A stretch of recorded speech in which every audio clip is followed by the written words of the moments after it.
Welcome to another edition of Dan Frequently Asked Questions.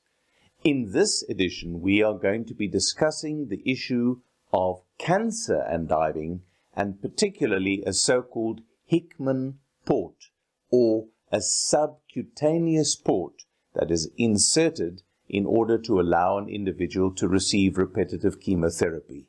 Keep watching.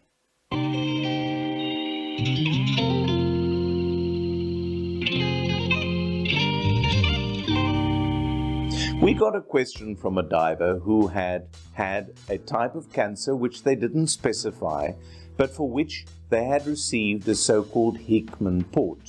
Now, Hickman port is a way to provide access to an intravenous area of the body, or an intravenous insertion of a cannula into the body that allows repetitive chemotherapy without needing to find a vein every time, and of course the chemotherapy itself causing damage to the vein. A larger vein is unlikely to undergo that type of damage. Now here's the concern I have. It's not so much about the Hickman port, because that is fairly closed and unlikely to undergo an infection. My bigger concern, even though the cancer is in remission, is depending on the type of cancer it was, it may have received either something like adriamycin or doxorubicin or bleomycin. And those two drugs can have consequences related to diving.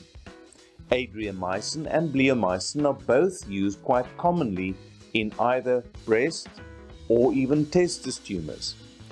And in those cases, adriamycin may weaken the activity of the heart, which means that the diver's fitness level may have deteriorated.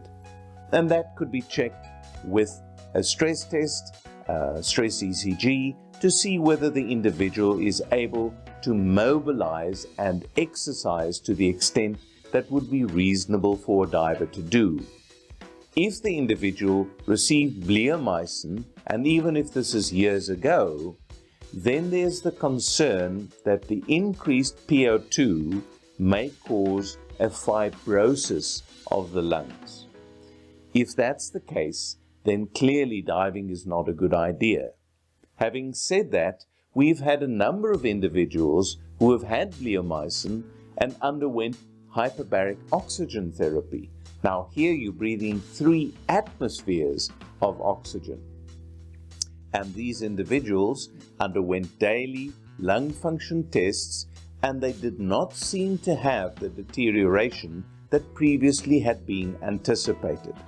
So my answer to you, if this is the case, and this is something you should discuss with your oncologist as well as a diving physician, and determine what the cancer was, what the therapy was, and whether or not it might either be a risk that the cancer, even though it's in remission, may deter or affect your ability to return to diving safely, and secondly, whether the medication you received through the Hickman port, of which I am less concerned, whether that ultimately might be a contraindication to diving, or at least something for which you should have regular follow-ups to confirm that it is not to your detriment.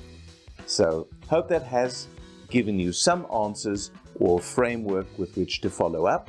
And until next time, safe diving.